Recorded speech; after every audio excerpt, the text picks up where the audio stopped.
All right, welcome to Hotline TV, everybody. I'm John Mercurio. And I'm Amy Walter. All right, John, President Obama may be wishing he just stayed abroad a little teeny bit longer. Yesterday, he was out there in the Rose Garden trying to defend his health care plan. Today, he goes to Michigan, a state that has 14% unemployment. Wow. Amidst news that the federal deficit is now up to $1 trillion. That's right, $1 trillion. That's a lot of money. More economists coming out and saying they expect unemployment to get higher. Even Obama's admitting he could see it get up to 10%. Right. Mort Zuckerman today writes in the Wall Street Journal it could be 11%. Wow. John Mercurio, my question for you is, as our healthcare writer, I am a healthcare writer.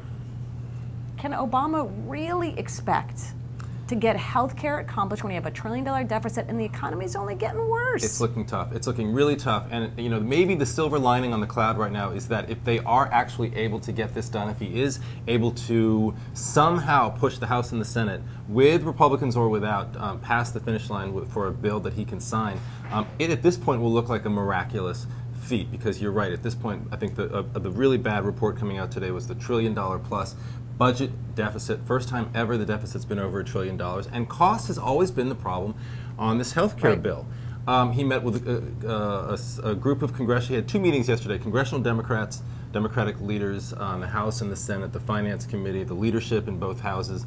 He also met with Blue Dogs, though, with Mike Ross and members of the House Blue Dog Caucus, the conservative Democrats, who are really, really concerned about how this bill will keep costs down. They're the ones who, over the August recess, are going to have to go home and face the television ads that are going to be run against them by conservative healthcare groups, probably some of them by the NRCC, and they're going to have to defend what now looks like a pretty big tax increase being put out by the Democratic leadership to the Democratic leadership in Congress. Pelosi is holding a press conference today, or she did hold a press conference today, I should say. Right, because this is not 2:45.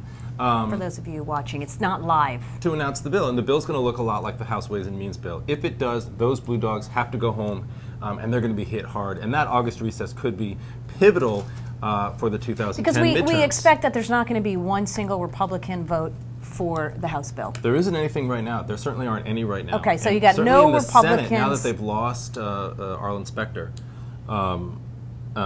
even people like Olympia Snowe and Susan Collins aren't signing on so far to the bill. But if you lose the Blue Dogs Correct. and you don't get any Republicans, there's a chance that the House bill doesn't make it. They need 218, right? And right. What do they have? And there's 40 who have signed on to this bill that they sent to the leaders, who said they're not going to support it. That's basically you're one away. You're one away, right? And that's no why we love politics, because it's so close. Because it's going to be like a nail biter.